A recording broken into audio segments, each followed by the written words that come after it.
저는 하나님의 은혜 가운데 이곳 호텔에서 오늘 마지막 격리를 하게 됩니다. 그리고 드디어 내일 이제 집으로 돌아가게 됩니다. 오늘 이 호텔에서의 마지막 말씀 묵상 또 기차 목행 시작하도록 하겠습니다. 기도합니다. 하나님 감사합니다. 저희들 은혜 가운데 이곳에서 격리를 이제 잘 마치고 내일 돌아가는데 지금까지 하나님 지켜주시고 함께하여 주신 것 감사합니다. 오늘 또 하나님의 말씀에 귀를 기울이고 주의 음성을 듣기를 원하오니 말씀하여 주시고 깨우쳐 주옵소서. 우리의 찬양을 받으시고 또 아버지 하나님 말씀의 등불로 우리 삶을 비춰주시며 순종하며 나아가게 하옵소서. 예수님의 이름으로 기도하옵나이다. 아멘. 찬송하시겠습니다. 찬송은 82장 나의 기쁨 나의 소망. 나의 기쁨 나의 소망 되시며 나의 생명이 되신 주 밤낮 불러서 찬송을 드려도 늘 하신 마음 뿐일세.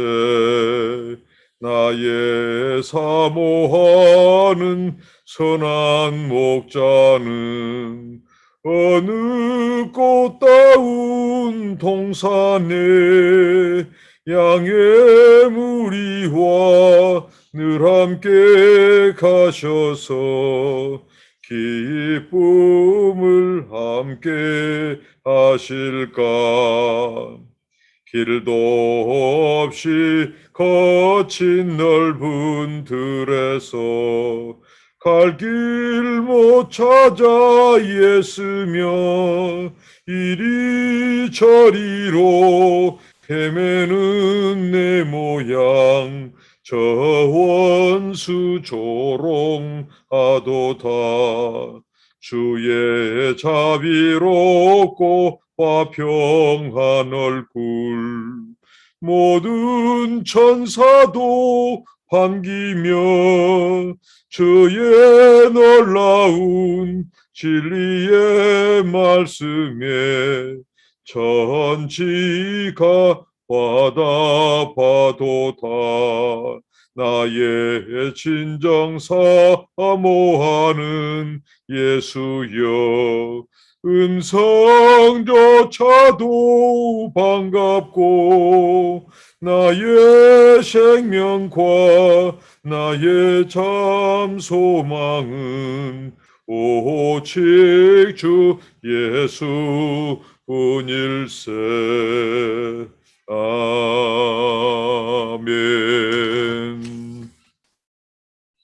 오늘 나누실 하나님의 말씀은 구약성경 출애굽기입니다. 출애굽기 32장 1절부터 마지막 절까지 2장 14절까지입니다. 14절까지 살펴보도록 하겠습니다. 네, 오늘 말씀은 크게 두 부분으로 나눠 있습니다. 이스라엘의 민족의 영도자, 지도자인 모세가 이제 산에 오르고 하나님을 대면해서 이제 율법을 받는 두 돌판을 받는 그러기 위해서 지금 하나님을 대면하고 있는 사이에 벌어진 이스라엘의 금송아지 사건, 그리고 이어서 이제 거기에 대한 하나님의 진노와 모세의 중보, 이렇게 두 부분으로 살펴볼 수 있겠습니다. 먼저 32장 1절부터 6절 말씀을 한번 살펴보도록 하겠습니다. 백성이 모세가 산에서 내려옴이 더딤을 보고 모여 백성이 아론에게 이르러 말하되 일어나라, 우리를 위하여 우리를 인도할 신을 만들라. 이 모세 곧 우리를 애굽 땅에서 인도하여 낸 사람은 어찌 되었는지 알지 못함이니라. 아론이 그들에게 이르되 너희의 아내와 자녀의 귀에서 금고리를 빼어 내게로 가져오라. 모든 백성이 그 귀에서 금고리를 빼어 아론에게로 가져가매 아론이 그들의 손에서 금고리를 받아 부어서 조각칼로 새겨 송아지 형상을 만드니 그들이 말하되 이스라엘아 이는 너희를 애굽 땅에서 인도하여 낸 너희의 신이로라 하는지라. 아론이 보고 그 앞에 제단을 쌓고 이에 아론이 공포하여 이르되 내일은 여호와의 절일이니라 하니 이튿날에 그들이 일찍이 일어나 번제를 드리며 화목제를 드리고 백성이 앉아서 먹고 마시며 일어나서 뛰놀더라라고 나옵니다. 백성이 모세가 산에서 내려옴이 더딤을 보고 이렇게 말씀이 나옵니다. 이스라엘 백성들의 무지입니다. 신앙은 우리들에게 지혜가 필요하고 신령한 지혜가 필요합니다. 정말 하나님에 대한 이 무지가 어떤 결과를 초래하는지를 성경에서 아주 많은 부분에서 우리에게 가르쳐 주는데 오늘 본문도 이스라엘 백성들의 이 신앙의 무지, 어떻게 보면 불신앙이죠. 이 불신앙이 초래한 이 사건이 바로 아론과 그 백성들이 저지른 금송아지 사건입니다. 지금 모세가 산에 오른 것은 다른 것이 아니고 하나님과 이스라엘 민족 간의 영원한 언약을 뒷받침할 영원한 언약을 이룰 율법을 받기 위함입니다. 그렇기 때문에 굉장히 지금 중요한 계약이 성사되고 있는 것이죠. 하나님, 이스라엘의 여호와 하나님과 언약 백성의 이 공동체의 이 지도자 간의 이 쌍방 간의 계약이 이루어지는 엄청나게 중요한 사건이죠. 그러면 그 백성들은 그 산 아래에서 기다렸어야 됩니다. 근데 상당히 기다렸죠. 40일이라는 기간은 짧지 않습니다.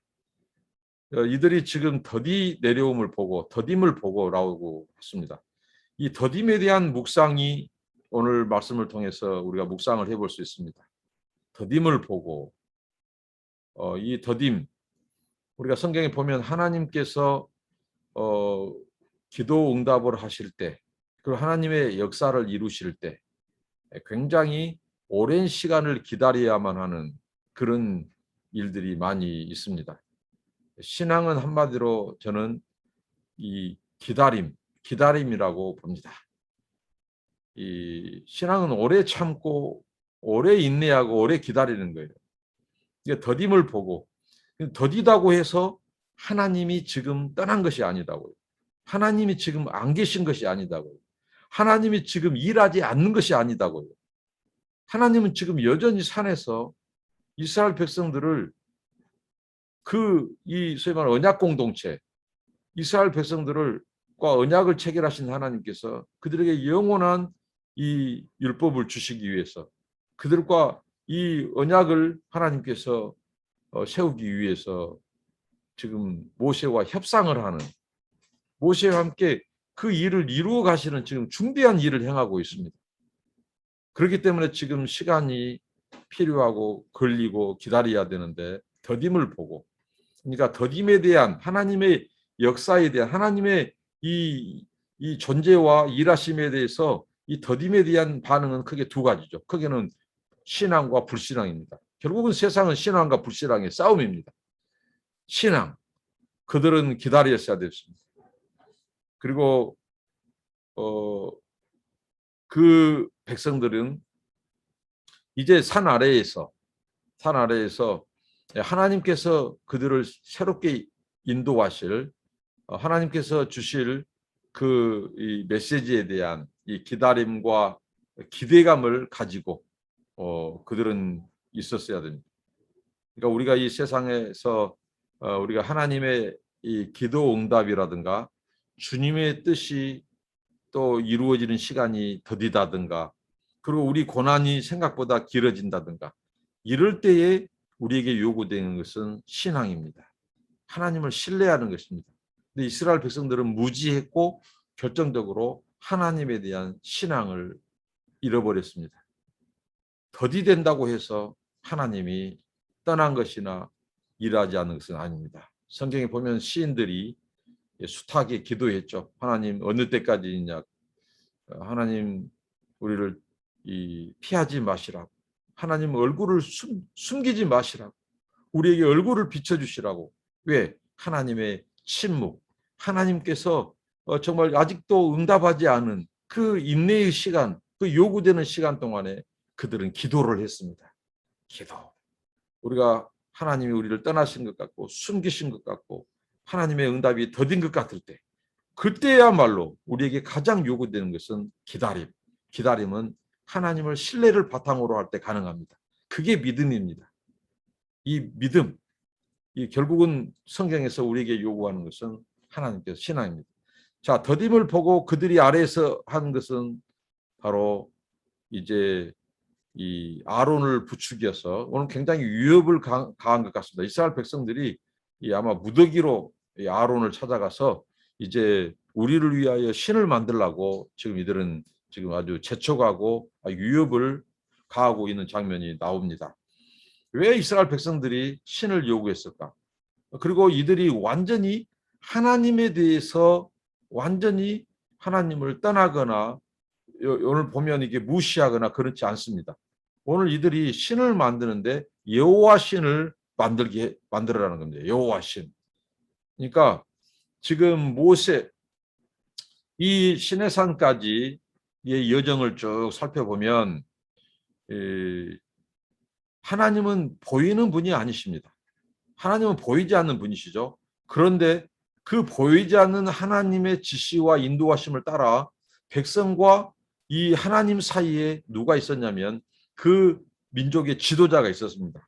눈에 보이는 지도자 모세가 있었기 때문에 그들은 그나마 불안하지 않고 인도함을 받고 따라왔어요. 근데 지금 왠지 모세가 안 보이는 거예요. 모세의 이 소위 말하는 잠적 사건, 그들이 보기에는 모세가 마치 사라진 것 같은, 잠적해버린 것 같은. 그러니까 그 백성들은 이제 가나안까지 가기 위해서 이제 까마득 하는 거죠. 그래서 찾아오는 이 불안감, 그 불안감 있을 수 있습니다.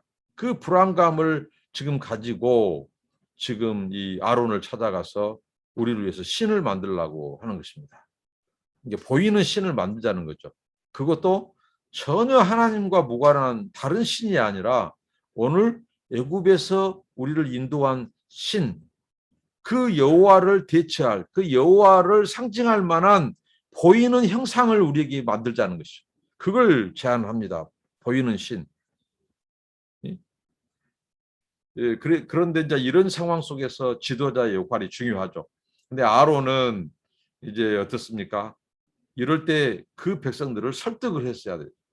그리고 그 백성들을 달래야 됩니다. 그리고 여기 설명을 해주고 설득을 하고 달래고 또 그들이 계속해서 주장하면 이 무슨 해계망측한 소리냐고 꾸짖어야 돼요. 우리가 출애굽기 20장에 보면 하나님께서 이 시내산에서 하나님께서 십계명을 주실 때 하나님께서 이렇게 했죠. 하나님께서 나 외에 다른 신을 두지 말라고 하시고 하나님의 형상을 이 하나님의 형상을 어떤 것으로도 만들지 말라고 하나님께서는 말씀하셨습니다. 그러니까 하나님의 형상을 여호와 하나님의 형상을 보이는 어떠한 조각품, 어떠한 형상으로 만들지 마라. 그리고 또 다른 우상들을 또 섬기지 마라, 두지 마라. 이렇게 말씀했죠. 이게 하나님의 말씀입니다. 그렇다면 이 아론이 그 말씀을 가지고 그들을 호소하고 꾸짖고 이게 무슨 이 망령된 짓이냐고 했어야 되죠. 근데 오늘 아론이 오히려 더 그렇습니다. 너희들이 돌아가서 이 무엇입니까? 장신구 귀에서 그 귀에서 금 고리를 빼어서 가져와라는 거죠. 이 가지고 오라. 그러면 내가 만들어 주겠다. 그래서 가지고 옵니다. 그래서 그것을 부어서 이제 이 소말은 금송아지 형상을 만들고 이제 그 송아지 형상에다가 이제 그 형상 여호와의 이미지로 대체하는 거죠.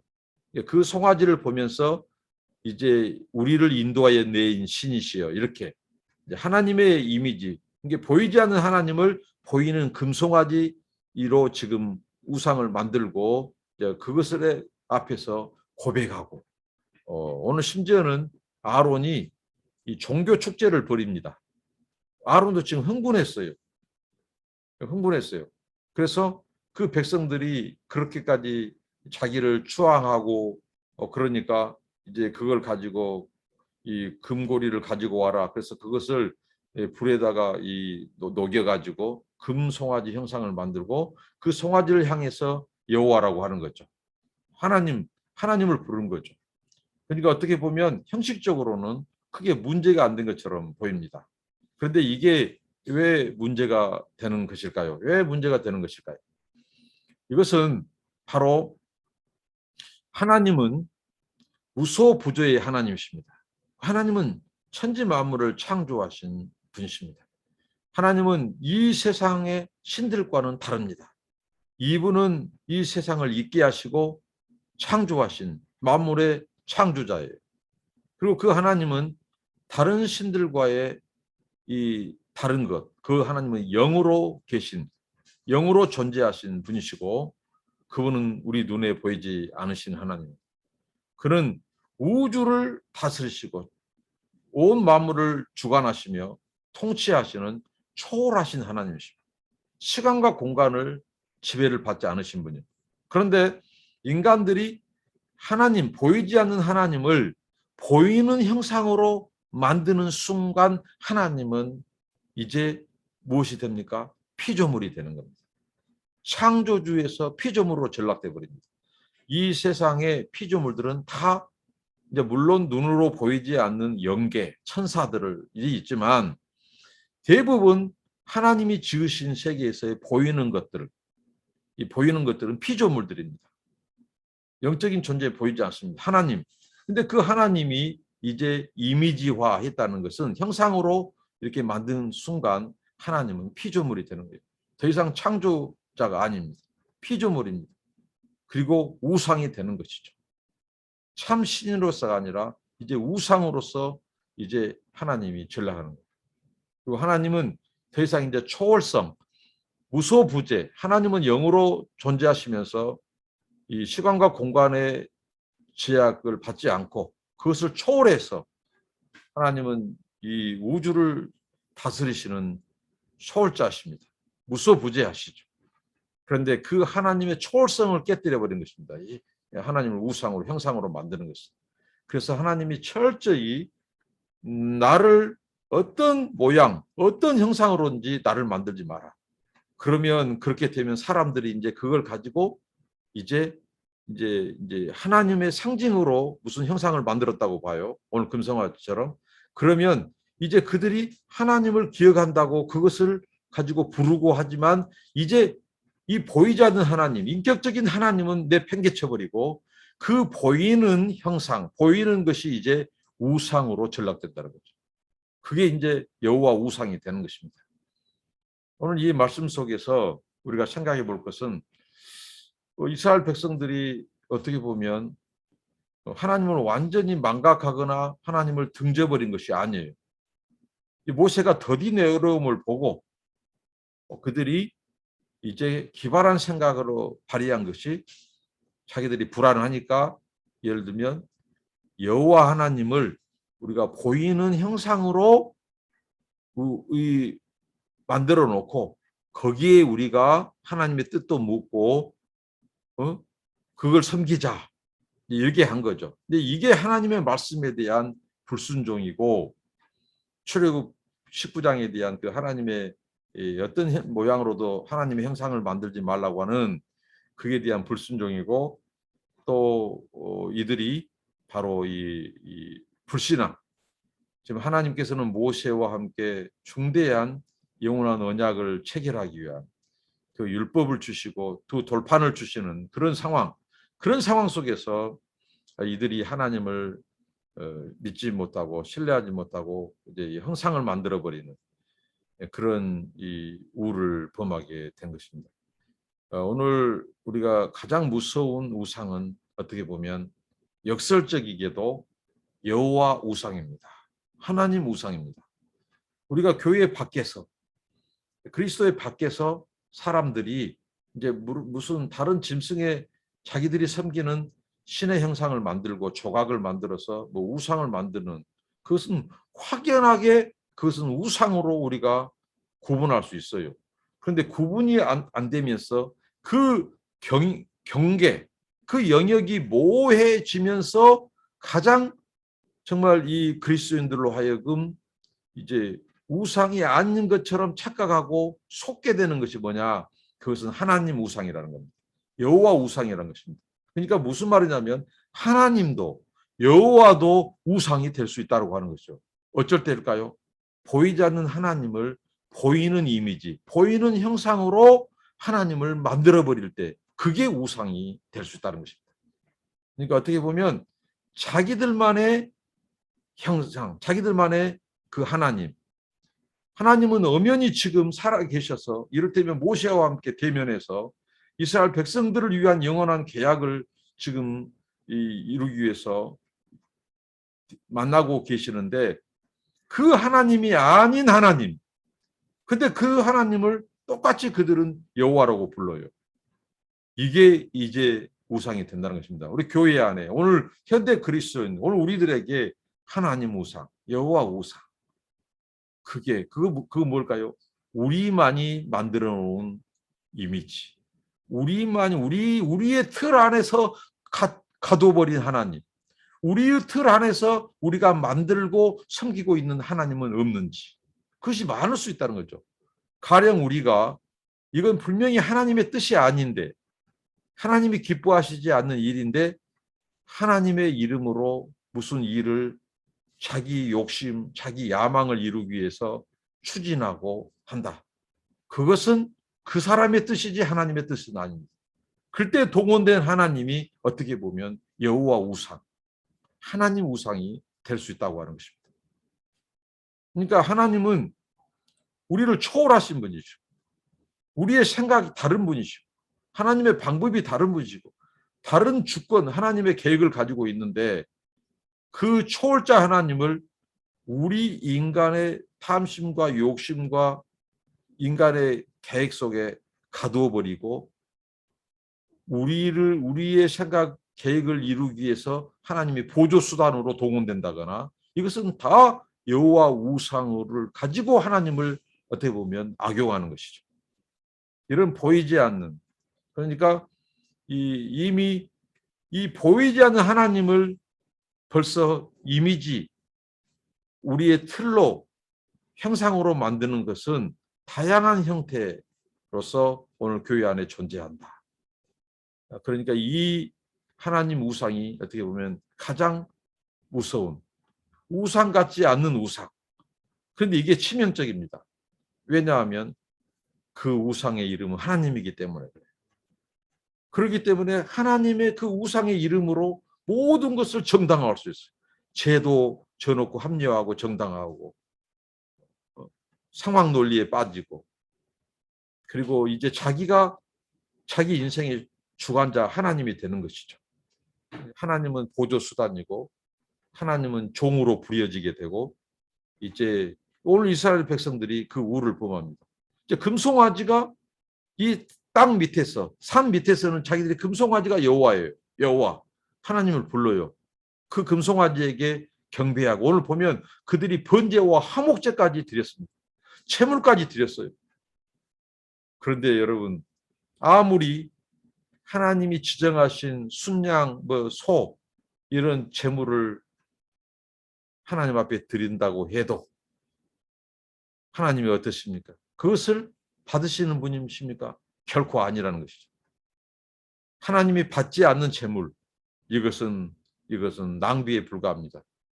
하나님이 받지 않는 제사, 하나님이 인정하지 않는 이 제물이나 예배는 아무 소용이 없습니다. 그것은 오히려 하나님 앞에 진노만 쌓을 일입니다. 그러니까 오늘 하나님을 믿는다고 하고 교회를 다닌다고 하면서도 정작 보이지 않는 하나님, 그 살아계신 인격적인 하나님을 하나님의 말씀대로 살지 않고 순종하지 않고 그분을 예배하지 않는다면 자기들만의 미그, 자기들만의 그 하나님, 그게 우상이라고 하는 것입니다. 그래서 하나님은 내가 너희를 도무지 알지 못한다. 내 백성이 나를 여호와를 아는 지식이 없어서 망하는도다 이렇게 말씀합니다. 정말 우리가 하나님을 바로 알고 바로 믿는 것이 필요합니다. 하나님은 결코 영으로 존재하신 하나님은 온 우주 만물을 창조하신 하나님은 피조물의 어떤 것으로도 그분의 형상을 만들 수 없고 만들어서도 안 되고 제한해서도 안 되고 사람의 생각과 관념 속에 이성 속에 가둬서도 안 되고 하시는 분이십니다. 그분은 하나님이기 때문이죠. 그분은 창조주기 때문입니다. 이미지, 보이는 조각으로 그 어떤 형상으로도 이 하나님을 만약에 만든다면 그것은 하나님이 아니고 인간들이 만든 그러니까 이게 아주 심각한 죄가 되는 것은 세속 종교화하는 거예요. 거룩하신 하나님 종교, 여호와 종교를 세속 종교화, 우상 종교화하는 거예요. 고대 근동의 신들은 다 이미지, 형상으로 표현했습니다. 눈에 보이는 이 형상으로 표현했다는 거예요. 그러니까 하나님을 한낱 세속, 이방인들의 신 정도로 그 지역, 그 부족, 그 국가의 신 정도로 만들어버리는 거예요. 이 심각한 죄입니다. 바로 이게 이 이스라엘과 금송아지 사건의 핵심입니다. 이 아론을 통해서 우리가 또 생각해 볼 수 있는 것은 구원은 철저히 하나님의 일방적인 은혜의 산물이다라고 하는 것을 보여줍니다. 앞선 본문에서 계속해서 하나님께서 아론과 그 아들들을 하나님이 제사장으로 임명하셨습니다. 이들은 이제 장차 제사장으로서 이스라엘 백성들을 이제 또 이끌어야 될 중요한 이 영적인 지도자죠. 그런데 오늘 아론은 어떻게 보면 그 백성들을 단돌이 하지 못하고 신앙으로 이끌지 못하고 본인이 오히려 이제 이 불신앙에 빠지고 그 백성들의 편승해서 그 우상을 만드는 금송아지 하나님을 만드는 그 엄청난 죄를 저지르고 맙니다. 자, 이것을 보았어도 구원은 하나님의 일방적인 은혜로 주어진 것이고 하나님의 이 구원 역사는 하나님께서 그의 일방적인 주권으로 끌어가시는 거예요. 인간에게서는 선한 것이 나오지 않습니다. 이 아론의 불신앙, 이런 인간들 속에서 하나님이 그분의 구원 계획을 이루신다는 것, 이루어 볼 때 정말 하나님의 구원은 그분의 주권과 은혜라는 사실. 그래서 우리가 더 하나님의 은혜에 감사하지 않을 수 없습니다. 아론에 대해서 여러 그 묵상들이 있죠. 그 부분이 상당히 설득력이 있는데 이른바 소위 말하는 이 이인자 컴플렉스죠. 지금까지 어떻게 보면 자기 동생이 이스라엘의 이 지도자로서 하나님 앞에 세움을 받고 자기 자신이 헬퍼로서 이 보조 어시스턴트가 되었죠. 이게 항상 그 얘기는 어떻게 보면 이인자 리더십, 이인자 컴플렉스가 존재할지 모릅니다. 그런데 하나님은 질서 있게 일하시는 하나님이십니다. 그렇다고 해서 각 포지션이 차등이 있거나 그렇지 않습니다. 하나님께서 정해준 포지션에 따라서 하나님께서 그 리더십을 분여해 주시고 정해 주셨기 때문에 거기에 충실하는 것이 우리가 하나님의 말씀에 순종하는 것이고 공동체를 유하는 것이죠. 그런데 모세가 더디 내려옴을 보고 이 소위 말한 그의 형 아론, 장차 이 대제사장으로 지명받은 그마저도 이렇게 타락해버린 이런 것은 하나님께서 그를 세우신 그 하나님의 주권, 그 리더십을 주신 그 하나님을 어떻게 보면 불신앙하고 배반하는, 그러니까 이스라엘 백성들의 이 반역, 배신 속에 이 지도자 아론의 이 결정적인 이 불신앙이 자리 잡고 있다고 하는 것입니다. 우리 사람들이 정한 것이 이인자 컴플렉스지 하나님은 모든 그릇을 각양의 모습으로 쓰십니다. 각 포지션이 달라요. 그렇기 때문에 크고 작고 뭐 귀하고 덜 귀하고 이것이 없습니다. 다 우리의 직분은 귀하고 하나님의 부르신 소명은 다 거룩합니다. 직업도 마찬가지입니다. 이 직업이 이 천하고 귀한 것이 없습니다. 하나님의 부르신 그 부르심에는 다 소중하고 귀하고 거룩합니다. 이인자 컴플렉스. 맨날 우리가 이인자로서 막둥이 컴플렉스, 차남 컴플렉스, 이건 필요 없습니다. 그리스도 안에서는 다 우리가 소중한 이 소명자들이고 사명이 있습니다. 그것에 충실하면 그런 컴플렉스는 자리 잡을 수 없고 문제될 수도 없습니다. 사탄 마귀는 그런 세상적인 심리학적인 이런 세속적인 컴플렉스를 가지고 우리들을 자극합니다. 너가 지금 너의 동생 모세에게 지금까지 계속해서 눌려 있었으니 모세 너 형이 없을 때 이제 비로소 너도 한번 1인자가 되어봐라. 이렇게 사탄은 부추깁니다. 이게 예수님께서 이제 이 공생애를 시작할 때 광야에서 시험, 마귀의 시험을 할 때도 이런 시험이 있었죠. 우리가 이것을 이기는 것은 하나님의 말씀, 우리를 부르신 그 하나님을 앞세울 때, 그분께 순종할 때 우리는 이겨낼 수 있습니다. 그 다음에 이제 살펴볼 수 있는 것이 이제 이 사건으로 인해서 이제 어떤 것이 있습니까? 하나님의 진노와 모세의 중보를 살펴볼 수 있습니다. 자, 여기 사건이 곧 우리 인생의 축소판입니다. 자, 인간이 이 죄를 짓습니다. 타락한 모습. 이스라엘 백성들이 배신했습니다.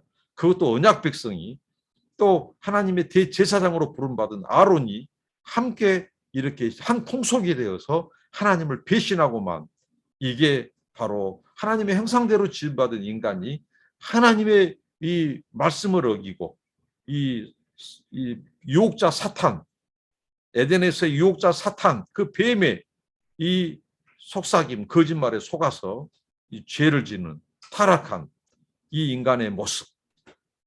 그런데 이 타락한 이 죄는 하나님의 영원한 진노 아래 있다고 하는 것입니다. 이 죄가 하나님과 우리 인간 사이를 분리했습니다. 세퍼레이트 했습니다. 거기서부터 우리 인간의 비극이 시작된 겁니다. 그러니까 이 타락한 이스라엘, 이 이스라엘에 대해서 하나님은 이제 어떻게 하죠? 하나님은 진노하시고 분노하시는, 어떻게 보면 하나님의 심판을 받아야 되는, 이 사건이 갖는 상징성이 뭐냐면요, 이제 하나님께서 이 산 위에서 모세와 하나님께서 영원한 언약을 맺으시고, 어떻게 보면 이 계약 문서, 하나님과 이 조약, 하나님과 이 언약을 체결하는 이 계약 문서의 잉크가 마르기도 전에 밑에서 그 백성들이 하나님의 법을 깨버리는 이 광경을 하나님은 이미 산에서 이제 보고 알고 계셨습니다. 그 백성들을 다 보고 알고 계셨어요. 그래서 하나님께서 이제 모세에게 말씀하시죠. 오늘 이 하나님의 표현이 아주 결정적으로 그분의 분노가 담겨 있습니다. 내 이스라엘 백성들을 향하여 내 백성이라고 하셨던 하나님이 이제 모세를 향하여 네 백성 이렇게 말을 합니다. 한번 말씀을 한번 보겠습니다. 여호와께서 모세에게 이르시되 너는 내려가라. 네가 애굽 땅에서 인도하여 낸 네 백성이 부패하였도다. 그들이 내가 그들에게 명령한 길을 속히 떠나 자기를 위하여 송아지를 부어 만들고 그것을 예배하며 그것에게 제물을 드리며 말하기를 이스라엘아, 이는 너희를 애굽 땅에서 인도하여 낸 너희 신이라 하였도다. 여호와께서 또 모세에게 이르시되 내가 이 백성을 보니 목이 뻣뻣한 백성이로다. 그런즉 내가 하는 대로 두라. 내가 그들에게 진노하여 그들을 진멸하고 너를 큰 나라가 되게 하리라. 모세가 그의 하나님 여호와께 구하여 이르되 여호와여 어찌하여 그 큰 권능과 강한 손으로 애굽 땅에서 인도하여 내신 주의 백성에게 진도하시나이까. 어찌하여 애굽 사람들이 이르기를 여호와가 자기의 백성을 산에서 죽이고 지면에서 진멸하는 악한 의도로 인도해 내었다고 말하게 하시려 하나이까. 주의 맹렬한 노를 그치시고 뜻을 돌이키사 주의 백성에게 이 화를 내리지 마옵소서. 주의 종 아브라함과 이삭과 이스라엘을 기억하소서. 주께서 그들을 위하여 주를 가리켜 맹세하여 이르시기를 내가 너희의 자손을 하늘의 별처럼 많게 하고 내가 허락한 이 온 땅을 너희의 자손에게 주어 영원한 기업이 되게 하리라 하셨나이다. 여호와께서 뜻을 돌이키사 말씀하신 화를 그 백성에게 내리지 아니하시니라. 그러니까 하나님의 진노가 먼저 언급되고 있습니다.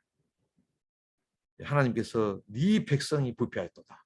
그러면서 이제 하나님께서 이제 그들을 이제 이 진노를 쏟아내실 것을 말씀합니다. 그들이 우상을 만든 것, 금송아지 형상을 만든 것은 하나님께서 이렇게 말씀합니다. 이 백성을 보니 목이 뻣뻣한 백성이로다. 이렇게 하나님 말은 목이 뻣뻣한 백성. 이것은 짐승들이 가축들이 주인의 말을 안 듣고 버티는 목에 힘을 주고 버티는 그러니까 그 이스라엘 백성들이 하나님을 배신하는 그 모습을 지금 하나님이 그렇게 말씀하고 있습니다. 그래서 이 하나님이 10절에 보니까 내가 하는 대로 두라. 근데 여기에서 우리는 하나님의 마음, 그 하나님의 마음을 읽을 수가 있습니다.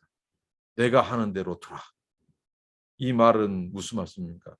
하나님께서 한편으로 은근히 하나님이 이제 그 하나님의 속성상 이 하나님께서 그 백성을 어떻게 보면 채찍을 가야 돼요.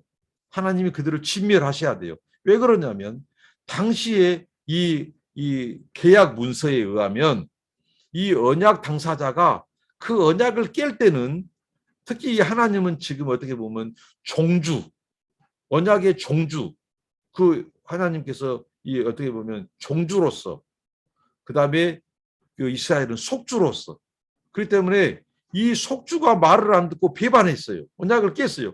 그러면 종주이신 하나님이 이 백성은 진멸해야 돼요. 그래서 하나님이 이 백성을 이제 진멸하려고 한다. 모세야, 너는 내가 하는 대로 두라.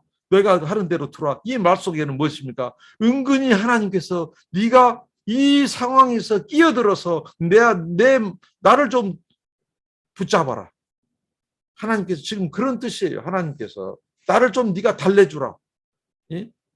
이런 것이에요. 여기 하나님의 엄청난 사랑의 마음이 있는 거예요. 우리가 성경에 보면 진노 중이라도 긍휼을 베푸신 하나님. 여기에서 그 하나님의 마음이 있습니다. 모세야, 내가 지금 진노하려고 한다. 내가 한 대로 좀 놔둬라. 이 말은 무슨 말씀입니까? 네가 내 손을 잡아달라. 이 진노를 쏟지 못하도록. 네가 좀 내 뜻을 좀 돌이킬 수 있도록 네가 좀 해야 돼. 이게 바로 모세의 중보입니다. 하나님의 마음이에요. 그리고 오늘 모세의 설득을 보면요. 이 네 가지를 제시하는 건데 이 네 가지가 하나님의 마음을 이 진노를 쏟고자 하는 하나님의 마음을 완전히 돌이키게 만들어버립니다. 이게 바로 중보자입니다. 그러니까 하나님의 진노와 우리 타락한 죄 인간 사이에 누가 필요합니까? 중보자가 필요합니다. 그래서 모세는 어떻게 보면 선지자입니다. 모세는 선지자예요. 그런데 모세는 그 이스라엘 백성들을 그때 하나님의 중보자로서 이스라엘 중보자로서 하나님의 진노를 돌이키게 했지만 영원한 진노, 우리 전 인류, 전 인생에 그 하나님이 벌하셔야만 하는 그 타락한 인간을 진노를 쏟아부어야 하는 영원한 진노는 모세는 그 하나님을 막을 수 없어요. 돌이킬 수 없습니다.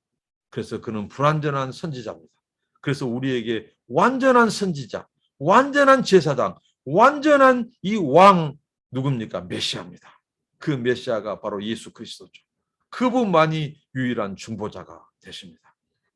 이 모세는 우리의 영원한 중보자, 왕이시고 참 왕이시고 참 선지자이시고 참 제사장이신 예수 그리스도의 어떻게 보면 모형을 보여주고 있습니다. 예표론적입니다. 예수 그리스도만이 유일한 중보자입니다. 오늘 이 네 가지 이 모세가 하나님의 이 마음을 붙잡는 정말 그 마음을 하나님의 마음을 붙잡는 그 이 하나님의 손을 붙잡고 하나님을 말리는 하나님은 은근히 그것을 기대하셨어요. 나를 좀 네가 말려달라. 내가 하는 대로 두라. 이 말은 하나님이 네가 나를 좀 이게 하나님의 마음이었어요.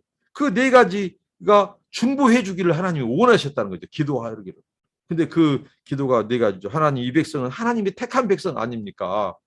그리고 하나님 이 백성은 하나님이 택했을 뿐만 아니라 그 백성들을 하나님께서 애굽에서 구출해 내신 분 아니십니까? 그리고 지금 이 시내산까지 데려올 때 얼마나 많은 반역이 있었냔 말이죠. 그럼에도 불구하고 하나님은 몇 번이고 그들을 진노를 쏟아내는데도 인내해 오신 하나님이 아니시냐고. 그리고 설령 이들을 하나님이 여기서 진노해 버리면 저 하나님을 믿지 않는 애굽 애굽 사람들이 아이고 하나님이 이스라엘 백성들을 저 광야로 데리고 가지더니 죽이려고 산에서 죽이려고 여기서 구출해 가셨냐고 이렇게 해서 하나님을 오히려 조롱하고 멸시할 것입니다. 비웃을 것입니다. 이렇게 이 하나님을 설득하죠. 그리고 하나님 결국은 우리 선조들에게 하나님께서 아브라함과 이삭과 야곱의 하나님, 언약의 하나님이 아니셨습니까? 그럼 하나님이 여기서 지금까지도 하나님이 인내해 오셨는데 여기서 하나님 맞습니다. 이 백성들에게 진노를 쏟아부어한 것은 맞습니다. 그런데 이들을 멸해버리면 우리 선조들에게 약속한 언약의 하나님은 어디로 가겠습니까? 이렇게 하나님을 상기시켜요. 그래서 하나님이 진노의 뜻을 돌이키십니다. 하나님의 마음을 알았어요. 여러분 지도자 모세. 우리가 신앙은 뭐냐면요. 하나님 마음을 알아주는 거예요. 하나님의 마음을 읽는 거예요. 그래서 하나님께서 이 이새의 아들 이 다윗을 내 마음에 합한 자라고 하는 거죠. 중보자는 하나님의 마음을 아는 것입니다. 우리가 중보기도 누군가를 위해서 어느 민족을 위해서 부족들을 위해서 우리 공동체를 위해서 우리가 하나님이 우리를 또 중보자로 세웠는데 기도의 중보자로 세웠는데 우리가 그 기도를 하다 보면 알게 되는 한 가지가 있습니다. 그것은 하나님의 마음을 아는 것입니다. 이게 중보 기도의 큰 특권이고 은혜입니다. 정말 이 모세는 하나님의 마음을 알았어요. 하나님의 본심은 그 백성을 멸하는 것을 원치 않으냐 하신 하나님. 그래서 그 하나님의 어떻게 보면 사랑의 아킬레스건 그것을 붙잡고 호소하는 거예요. 네 가지를 가지고. 그래서 하나님이 뜻을 돌이키시고 그 백성들을 이제 화를 내리지 않습니다. 오늘 우리가 모세의 역할, 우리가 속한 가정, 또 우리의 이 회사, 우리가 사는 지역, 그리고 우리의 민족, 우리의 국가, 또 선교사로서 나와 있는 그 타민족 타국가, 이들 속에서 우리는 이 모세처럼 이제 어떻게 보면 영적인 이 지도자, 또 중보자로서 우리가 이 백성들의 죄를 놓고 하나님 앞에 이렇게 모세와 같은 마음, 정말 모세의 그 나라 사랑, 그리고 민족 사랑, 그 사랑과 열정이 대단했습니다. 그러니까 하나님께서는 이렇게 했죠. 내가 다 멸해버리고 모세 너를 통해서 내 뜻을 이루겠다. 그러니까 하나님께서는요. 항상 하나님께서는 이 솔루션이 있어요. 하나님은 다른 카드를 가지고 있어요. 모세를 통해서 내가 너의 후손을 통해서 내 뜻을 이루겠다. 이렇게 하나님께서는 이제 말씀하고 내가 멸하겠다. 이렇게 했죠.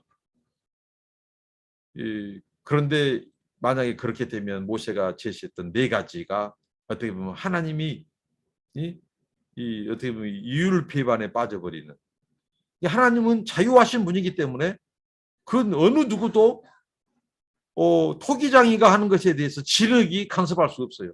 그것조차도 설령 애굽 사람들이 비웃는다 할지라도 하나님은 자유하신 분이고 하나님은 하나님의 뜻을 이루어 가실 수 있어요.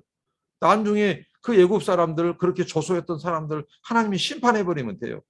그럼에도 불구하고 그 하나님의 마음, 하나님의 신실하신 그 하나님의 그 헤세드의 긍휼의 사랑, 약속을 지키시는 신실하신 하나님, 그 하나님을 훼손하지 않으면서도 이 모세의 마음, 모세가 하나님을 알아주거든요. 그게 중보자의 마음, 그 민족을 향한 하나님의 마음을 하나님께 이 모세가 놓고 기도하거든요. 그 열정, 그 사랑을 하나님이 보았습니다. 그렇게 해서 그 백성을 이렇게 진노를 쏟지 않는, 그러니까 오늘 우리 그리스도인들 우리의 위치가 매우 중요합니다.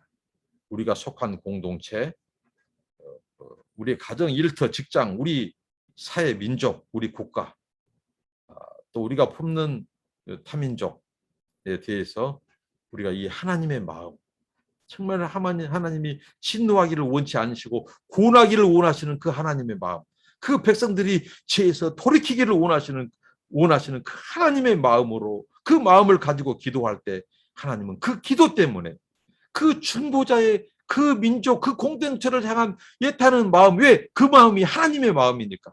그 마음, 그 기도, 그 열정 때문에 그 민족이 살기도 하고 죽기도 하고 저주받기도 하고 축복을 받을 수 있는 그 굉장한 위치에 우리 그리스도의 왕 같은 제사장, 또 우리를 한편으로 영적인 이 선지자로 부른 우리들에게 우리들의 역할, 우리들의 위치가 그래서 중요하다는 것입니다. 모세는 믿음의 사람이, 충보의 사람이었습니다. 그 모세 때문에 그 민족이 긍휼을 입고 살았습니다. 오늘 우리 때문에 우리가 손을 들고 우리 공동체, 우리 민족을 위해서, 우리 국가를 위해서 기도할 때 하나님께서 진노가 아닌 은혜와 긍휼과 구원을 베푸는 그런 은혜, 그런 축복이 있기를 축원드립니다. 기도하겠습니다. 하나님 감사합니다.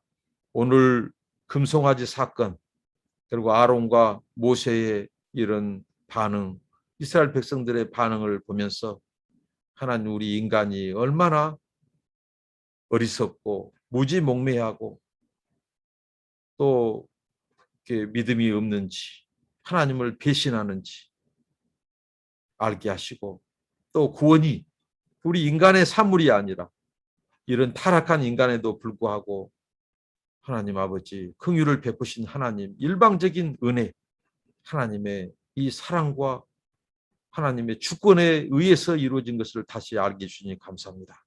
하나님, 아론처럼 죄의 편성에서 죄 한통속이 되어서 정말 우상을 섬기는 금송아지를 하나님으로 섬기는 그런 그런 죄를 짓지 말게 하시고, 모세처럼 그 민족, 그 백성을 놓고 하나님 앞에 호소하고 하나님의 마음으로 기도하는, 중보하는 그런 우리의 삶이 되도록 우리를 사용하시고 인도하시고, 우리 때문에 우리가 속한 가정, 또 일터, 회사, 또 우리 지역스, 그리고 우리 나라와 민족, 그리고 이방 다른 민족들도 하나님의 긍휼을 입고 또 구원을 받는 그런 신령한 중보 기도자로서 우리가 서게 하여 주옵소서.